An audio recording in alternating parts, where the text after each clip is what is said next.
Ukraina ini bulan Oktober pemilunya, tapi ditunda dengan alasan emergensi karena lagi perang gitu loh. Ada perpanjangan. Ada perpanjangan.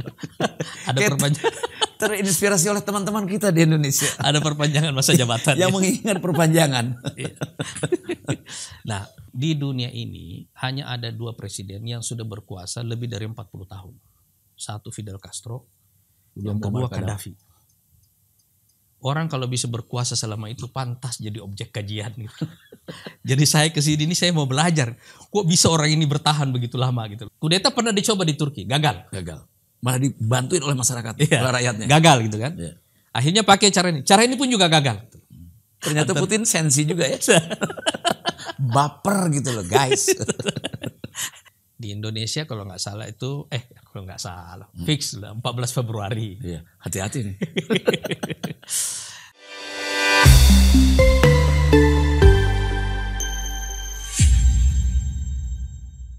Assalamualaikum warahmatullahi wabarakatuh. Salam Gelora, semangat Indonesia. Kembali bersama saya Deddy Minggumelar dalam Anies Mata Menjawab. Nah, kali ini memasuki episode yang ke-10. Bukan main, tidak terasa, dan saya akan sampaikan ucapan terima kasih bagi sahabat Gelora semuanya yang sudah memberikan komentar, kemudian men-share, dan juga tentunya subscribe. Anda tonton terus bagaimana kita membuka cakrawala kecerdasan kita hari ini. Nah, hari ini di episode ke-10 ini yaitu mengambil tajuk bahasan atau judulnya adalah adakah intervensi asing di Pilpres 2024? Tentu mungkin tidak terasa secara langsung ada intervensi, bahkan rumor pun dari 5 tahun yang lalu, sebelumnya juga demikian, dari rezim ke rezim, dari pergantian pemerintahan. Saya kira bukan hanya di Indonesia tapi di negara-negara lain juga. Nah, kita akan tanyakan pada Pak Anies Mata apa betul atau apakah ada intervensi asing sehingga begitu banyak kepentingan asing masuk dalam kepentingan negara kita itu sendiri. Assalamualaikum. Waalaikumsalam warahmatullahi. Salam Gelora. Semangat Indonesia. Bukan main. Saya ingin mengulangi senyumnya Pak Anies itu artinya ada satu pergerakan tanda-tanda bahwa Indonesia merangkak menjadi superpower baru. Ya, jadi begitu Pak Anies tersenyum, Indonesia harusnya aman dan sejahtera. Pak Anies, ini kan banyak sekali mungkin di kalangan tertentu, baik itu elit politik atau elit masyarakat, sering mengatakan ini pasti ada CIA, pasti ada ini dan sebagainya. Itu kan dari zaman ke zaman pemerintah, dari zaman yang mungkin Orde Baru, bahkan Orde Lama pun sama gitu. Di setiap negara ada intervensi asing. Apa sih kepentingannya? Lalu bagaimana cara masuknya sehingga rakyat kebanyakan tidak merasakan itu gitu. Silakan Pak Anies. Terima kasih Bang Mi. Sahabat Gelora, kita lanjut lagi dalam episode ke-10 ini ya. 10, alhamdulillah. Memang banyak pertanyaan soal intervensi asing ini ya. Dari banyak sisinya ya. Dan ini pertanyaan yang menarik karena umumnya kita menghindari menjawab pertanyaan ini secara lugas. Pertama-tama saya ingin mengatakan bahwa pasti akan ada intervensi asing pada pemilu 2024 sebelumnya. Ya, pasti ya. Seperti juga pada pemilu-pemilu sebelumnya. Jadi sebenarnya ini tidak asing karena sudah terjadi juga sebelumnya. Cuma saya kira kita perlu semacam bingkai bagaimana kita memahami proses intervensi asing dalam suatu pemilu. Ya kan? Sebab ini obrolan Mbak Bing, ini obrolan nih. Ada yang bilang ke saya begini nih, 3 capres yang ada sekarang ini sudah punya dukungan asing yang sendiri-sendiri, yang berbeda-beda. Cuma asing atau asing? Jadi misalnya ada yang bilang Anies didukung oleh Amerika. Ganjar didukung oleh Tiongkok. Cina. Prabowo didukung oleh Rusia. Serem bener dengannya gitu. Kok bisa tahu ya gitu? Tiba-tiba kita membayangkan negara kita ini jadi kayak pilkada global gitu. Betul. Ini bagi global government, bagi kekuatan superpower, ini kayak pilkada aja nih. Ada pilkada di Indonesia sedang akan berlangsung. Terkesan dikangkangi kepentingan asing gitu. Iya. Cuma memang pemilu 2024 nanti itu momentum yang berbeda dengan pemilu-pemilu lainnya. Karena momentum geopolitiknya. Momentum 2024 ini berbeda dengan sebelumnya. Iya, karena momentum geopolitiknya. Pada bulan Januari kalau nggak salah nanti tahun 2024 akan ada pemilu di Taiwan. Mendahulu kita ya? Ya.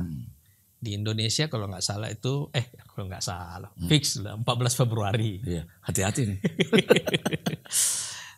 Kemudian kalau nggak salah Rusia itu bulan Maret ya. Kemudian bulan November itu Amerika. Pemilu di Taiwan ini akan menjadi simbol utama yang memberikan tanda-tanda awal pertarungan Amerika dengan Cina. Gitu ya. Karena incumbent sekarang ini kan dukungan Amerika ini. Betul, di Taiwan ya. Betul. Nah ini penantangnya ini pro Cina.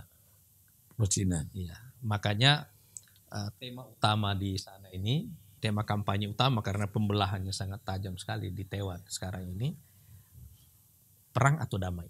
Padahal mereka sama-sama Cina ya. Iya. Jadi tema kampanye besarnya antara dua kelompok ini adalah perang atau damai. Perang atau damai. Ya. Kalau yang pro Amerika berarti perang sama Cina. Ya. Kalau yang pro Cina berarti integrasinya damai nanti ke Cina itu. Ke Cina. Tapi pemilu di Amerika, pilpres di Amerika ini kan pilpres yang sekarang sangat berdarah-darah gitu.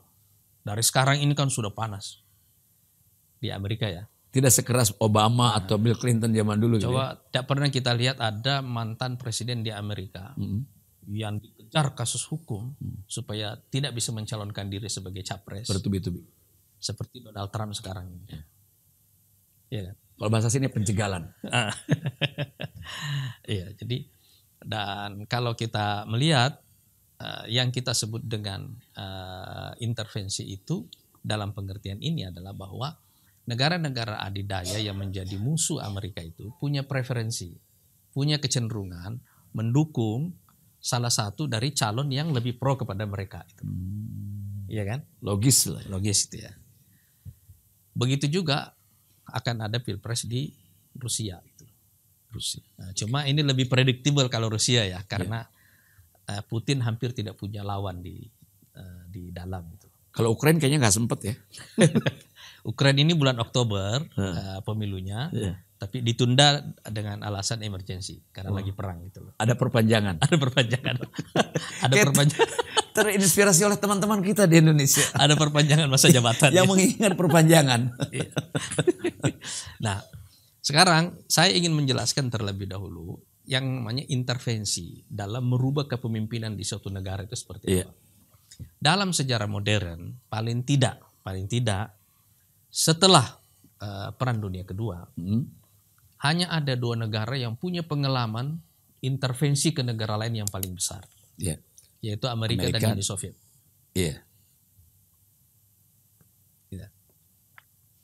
Kita ambil contoh misalnya dengan doktrin Monroe di Amerika itu, mereka menginginkan bahwa tidak boleh ada kekuatan asing yang masuk bukan hanya ke Amerika Utara, dalam hal ini berarti kan Amerika dan Kanada, tetapi juga ke seluruh benua Amerika itu. Jadi doktrin Monroe itu memastikan bahwa wilayah pengaruh Amerika adalah seluruh wilayah Amerika. Termasuk Latin tuh ya? Semuanya. Jadi dia tidak boleh ada ya. Dan karena itu kita melihat di Amerika Latin, hampir semua pergantian kepemimpinannya diintervensi oleh Amerika itu. Mungkin satu-satunya pemimpin yang gagal digantikan oleh Amerika itu cuma Fidel Castro sampai mati. Sampai mati. Atau Erdogan mungkin. Jadi saya pernah ke Libya satu tahun sebelum Arab Spring ya. Saya ketemu dengan Gaddafi. Kita dikasih kunjungan resmi, saya sebagai wakil ketua DPR waktu itu. Kita dikasih private jet kita. Akhirnya ketemu dengan Gaddafi. Tapi sebelum ketemu dengan Gaddafi, para jenderalnya ini itu tanya ke saya gitu. Karena waktu itu pimpinan DPR nggak ada juga yang mau ke Libya. Karena nggak ada, saya bilang udah sini saya yang ke sana. Ini kalau pakai bahasa kita, ngapain ente mau ke sini? Gunanya apa ente ketemu Gaddafi gitu? Apa alasan Anda ini mau ketemu dengan Gaddafi? Kata jenderal-jenderal itu. Saya bilang di dunia ini hanya ada dua presiden yang sudah berkuasa lebih dari 40 tahun. Satu Fidel Castro, yang kedua Gaddafi. orang kalau bisa berkuasa selama itu pantas jadi objek kajian gitu. Jadi saya kesini ini saya mau belajar, kok bisa orang ini bertahan begitu lama gitu loh. Bahan penelitian. Ini para jenderalnya sedang akhirnya waktu itu kita langsung dikasih private jet ketemu dengan Gaddafi gitu. Sebenarnya tadinya tidak ada dalam rencana itu ya. Tetapi saya mau menggambarkan bahwa pada periode itu ada dua orang yang berkuasa paling lama dan tidak bisa dijatuhkan. Yaitu Fidel Castro dan Gaddafi. Kalau kita lihat misalnya Venezuela, ya kan si Maduro ini kan menggantikan Chavez ya. Chavez kalau menurut rumor intelijennya kan diracun sampai meninggal gitu. Tapi Maduro mengambil alih dan tidak bisa digagalkan oleh Amerika gitu. Tapi hampir semua negara Amerika Latin yang lainnya itu diintervensi oleh Amerika untuk pemilihan. Begitu juga dalam wilayah pengaruh Uni Soviet semuanya dulu. Uni Soviet punya pengalaman mengganti kepemimpinan di semua negara. Proses pergantian kepemimpinan di satu negara dengan intervensi asing ini biasanya ada beberapa modusnya. Satu, kudeta militer. Itu yang paling banyak terjadi. Yang kedua, melalui revolusi sosial atau yang biasa disebut dengan revolusi berwarna atau kadang-kadang disebut flower revolution atau kadang-kadang disebut color revolution atau kadang-kadang disebut yellow revolution. Metode ini lebih banyak dipakai terutama setelah tahun 90-an oleh Amerika. Begitu Uni Soviet runtuh, proses pergantian kepemimpinan di semua negara melalui social unrest. Jadi ada pergolakan sosial, ada pergerakan. Nah, termasuk kita di Indonesia tahun 98. Ada gerakan mahasiswa yang menumbangkan satu pemerintahan. Rata-rata social unrest ini terjadi di negara-negara yang pemimpinnya itu diktator. Biasanya Afrika dan jadi tidak bisa dikudeta karena terlalu powerful.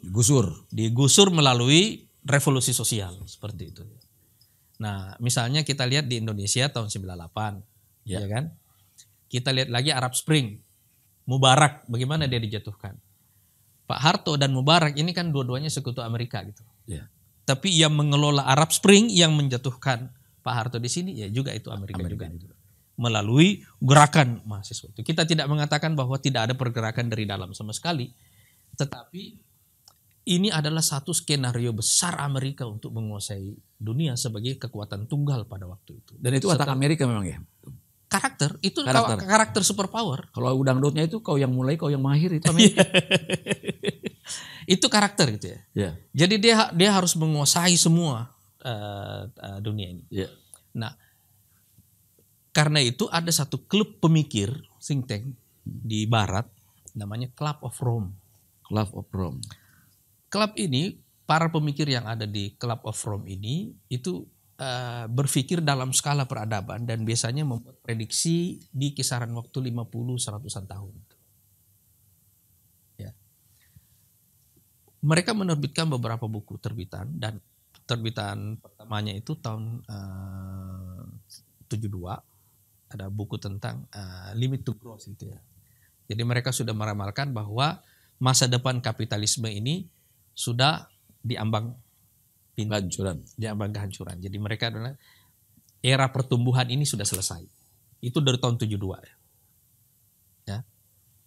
Tapi pada tahun 92 mereka menulis satu buku yang namanya The First Global Revolution. Jadi revolusi global pertama, inilah color revolution yang terjadi di mana-mana di seluruh dunia pada waktu itu.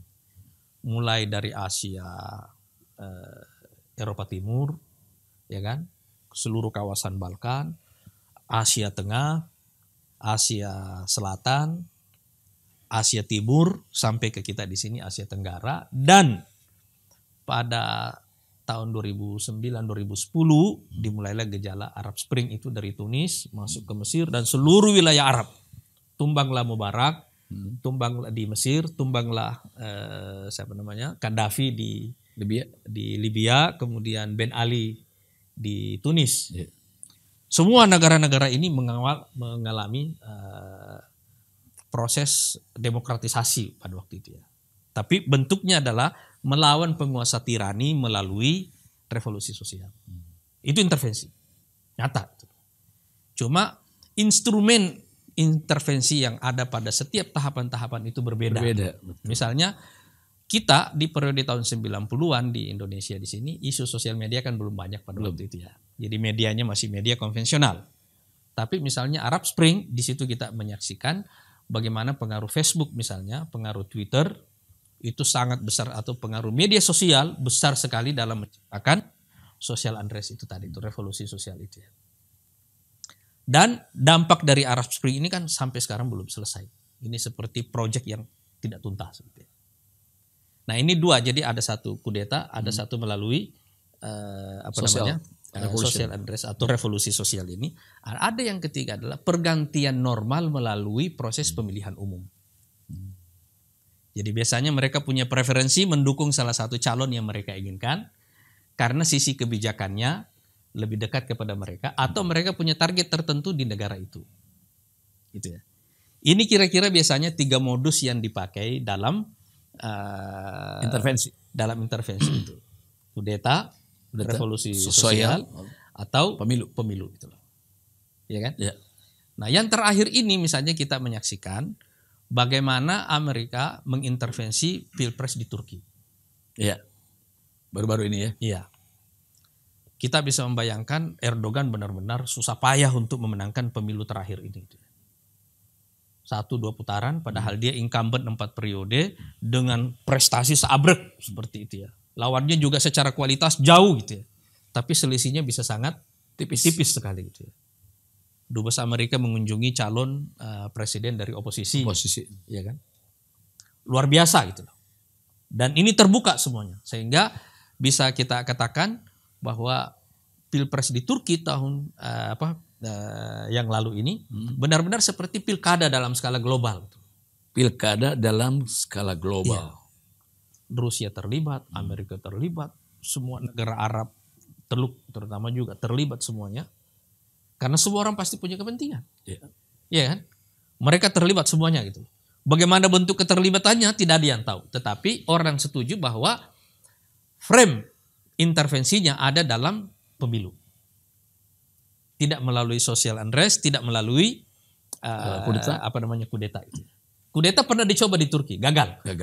Malah dibantuin oleh masyarakat, oleh rakyatnya. Gagal gitu kan. Iya. Akhirnya pakai cara ini. Cara ini pun juga gagal. Revolusi sosial. Iya. Jadi mau cara revolusi sosialnya dia gagal, kudetanya gagal, melalui pemilu juga gagal. Dua-duanya gagal gitu.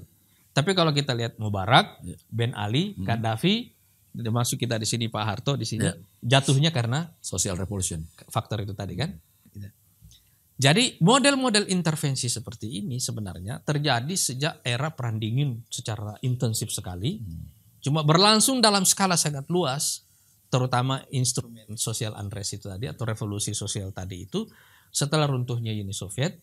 Dan sekarang begitu demokrasi mulai settle sedikit, itu adalah di mana-mana orang cenderung melakukan intervensi tapi tetap melalui jalur pemilu. Jadi intervensi itu intinya bukan barang mitos lah. Bukan. Dan itu terjadi. Sekarang kita dapat backgroundnya dulu ya. Kira-kira kayak begini. Misalnya Hillary Clinton waktu dia menjadi Menlu, pernah mengatakan bahwa waktu itu Putin itu jadi Perdana Menteri, jadi sudah 2 periode jadi presiden, dia harus mensiasati aturan dalam negerinya, undang-undangnya, jadi turun lagi jadi Perdana Menteri, nanti balik lagi jadi presiden. Nah waktu mau balik jadi presiden, ada komentar dari Hillary Clinton, nggak pantas lagi dia balik jadi presiden. Harus ada demokrasi di Rusia. Kelihatannya itu melukai Putin. Tahun 2016, Donald Trump dibantu oleh Rusia mengalahkan Hillary Clinton. Jadi ada yang bilang pemilu Pilpres di Amerika itu bukan soal intervensi politik itu. Itu dendam pribadi antara dua Ternyata Putin sensi juga ya. Baper gitu loh guys. Itu ya. Ya. Tapi sekarang pertanyaannya kita balik. Bagaimana mungkin negara yang selama ini mengintervensi orang lain, kali ini diintervensi? Iya kan? Amerika ya. Diintervensi. Gitu. Apa kepentingannya Putin misalnya mengintervensi pilpres di Amerika? Ya. Tapi kita juga bisa bertanya, apa benar Putin mengintervensi Amerika? Betul. Jangan-jangan ada orang Amerika minta tolong ke Putin, tolong bantu saya dong gitu loh. Iya kan? Ada kekuatan di dalam Amerika sendiri, elitnya, karena mereka pecah di dalam. Ya. Kemudian minta tolong keluar, kebetulan ketemu hajatnya, ketemu kepentingannya. Gitu. Ya. Menurut saya ini analisa yang lebih masuk akal. Mungkin Obama donaturnya Putin kali ya. Agak dia musuhan gitu lah. Dan jadi maksud saya adalah bahwa ada perpecahan dalam elit Amerika sejak era Clinton sebenarnya, sejak tahun 2000 ini sudah terasa. Pertama perpecahan antara klan Bush dengan klan Clinton ini kan. Makanya kita lihat kan Bush senior, coba bayangkan mantan direktur CIA, wakil presidennya Ronald Reagan, presiden incumbent dikalahkan anak muda umur 40-an awal, gubernur dari satu negara bagian kecil di Amerika, Arkansas. Iya kan? Itu negara kecil, negara bagian kecil sekali. Anak muda main saksofon, ngalahin dia. Iya kan? Kelihatannya ada tendensi pada elit Amerika atau deep state di Amerika ini, era perang ini selesai. Kita sekarang mau era ekonomi, mau era. Dan Clinton ini menjadi simbol pemimpin anak muda, memimpin negara adidaya yang baru memenangkan perang dingin dan memimpin proses demokratisasi secara global. Jadi era demokratisasi secara global itu atau era color revolution itu, revolusi sosial di seluruh dunia itu artinya menumbangkan pemerintahan dengan revolusi sosial, itu eranya Clinton. Dan Bush senior pun gagal terus menumbangkan Saddam Hussein kan? Gagal dia di situ. Tapi waktu tahun 2000 periodenya berakhir, keluarga Bush naik lagi. Sampai 2008. Bush Junior naik lagi kan? Nah, perpecahannya di sini mulai terjadi secara sangat fundamental di sini. Dan saya kira tahun 2008 ketika akhirnya Obama muncul sebagai pilihan, tampaknya ini ya dalam analisa saya itu seperti tendensi di kalangan deep state Amerika untuk mengatakan mungkin Obama bisa menjadi jalan tengah. No Clinton, no Bush. Iya kan? Tidak ada yang sempurna tapi yang tepat. Obama berjalan. Gitu. Tapi persoalannya kan begitu Obama naik ada krisis finansial tahun 2008 secara global kan. Dan itu mempengaruhi Amerika. Dan karena itu kita bisa mengatakan bahwa performan Obama selama 8 tahun berkuasa itu tidak seperti yang mereka inginkan. Ada masalah fundamental yang dihadapi oleh Amerika yang membuat elitnya ini pecah karena mereka tidak punya jawaban yang sama dan itu yang memungkinkan terjadinya intervensi. Itu ya. Jadi kalau kita bilang bagaimana orang seperti Donald Trump bisa masuk itu karena Donald Trump ini outsider. Dia bisa masuk ke dalam karena ada faktor itu tadi. Deep state ini pecah, ada outsider baru masuk ditambah dengan kekuatan dari luar. Tapi apa Putin benar mau masuk dari awal? Saya kira ini ada dua-dua unsur ini. Putin mungkin mau, tapi juga ada permintaan bantuan dari dalam. Iya kan? Itu ada gayung bersambut kelihatan. Nah, jadi sekarang ini tidak ada satu pemerintahan yang tidak lagi bisa diintervensi. Termasuk pemilihan waktu Xi Jinping terpilih kembali untuk yang ketiga kalinya. Satu, itu seperti kan ada perubahan konstitusi di sana ya, di Cina-nya. Tetapi perlawanan dari baratnya kan kuat. Cuma karena grabnya terlalu kuat, ini berhasil. Tapi kalau kita lihat intervensi seperti di Turki, karena ini negara demokrasi, gagal melalui pemilu juga gitu. Kudeta gagal, pemilu juga gagal. Nah sekarang, bagaimana dengan Indonesia gitu? Pemilu kita ini. Menurut saya, intervensi asing di Indonesia ini terutama akan dipengaruhi oleh konflik Amerika dengan Cina. Betul. Ya kan? Tapi Amerika sekarang ini sudah membangun basis utama koalisinya di kawasan ini. Kalau ada perang antara Amerika dengan Cina sekarang ini menurut saya, basis pertahanan utama Amerika itu adalah negara di Asia Timur. Sekutunya ya. Jepang, Korea Selatan, Taiwan. Ya kan? Kemudian ada Australia. Ini kira-kira 4 negara utama ini. Jadi di sepanjang garis negara Asia Timur itu pada dasarnya Amerika bisa berhadapan dengan Cina secara militer tanpa yang lainnya. Kawasan Asia Tenggara ini sejak era Perang Dingin itu selalu dikenal sebagai kawasan yang memang diperuntukkan sebagai kawasan netral. tidak ke barat, tidak ke timur. Dan saya kira status kawasan ini sebagai kawasan netral itu adalah status yang diinginkan oleh para pihak ini. Baik Cina atau Amerika. Iya. Karena itu saya tidak membayangkan bahwa akan ada intervensi seperti model intervensi waktu menjatuhkan Pak Harto. Nggak akan ada model intervensi seperti itu. Saya tidak membayangkan itu. Karena dalam konteks militer, dalam konteks pertahanan buat Amerika sekarang ini adalah basis pertahanannya melalui sekutu utamanya itu relatif juga sangat kuat. Jadi sekarang kalau kita bertanya terus apa kepentingan Amerika untuk intervensi di sini? Iya kan? Tapi tetap ada. Akan tetap ada, itu tidak mungkin. Namanya perang hibrid ya. Itu akan tetap ada.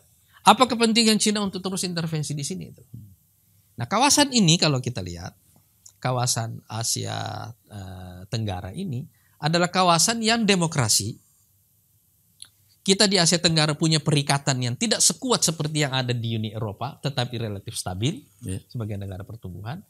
Pemilu-pemilu yang ada di sini relatif berjalan cukup baik. Ada intervensi tetapi tidak terlalu terbuka itu. Tidak terlalu terbuka. Saya kira misalnya pemilu di Thailand yang pakai pendekatan social unrest yang besar itu terutama waktu zamannya Thaksin Shinawatra ya. Tapi kalau ya seperti yang sekarang ini relatif sudah relatif lebih bagus ini. Artinya kawasan ini akan menjadi kawasan yang diasumsikan sebaiknya netral saja. Sepanjang tendensi dari kawasan ini tendensinya semuanya tendensi netral. Artinya ada di jalan tengah, tidak terlalu berpihak kepada salah satu kekuatan asing ini, tidak akan ada intervensi yang terlalu besar dalam ekstrim seperti yang terjadi sebelum-sebelumnya. Tapi yang saya khawatirkan sebenarnya adalah bahwa kekuatan-kekuatan yang ada di sini justru juga yang memancing orang lain untuk datang sebagai alat pertolongan. Iya kan? Itu justru sebenarnya juga yang kita khawatirkan. Jadi bukan karena agresifnya dari luar, tapi karena memang kita ada yang minta tolong juga. Kan bisa terjadi seperti itu.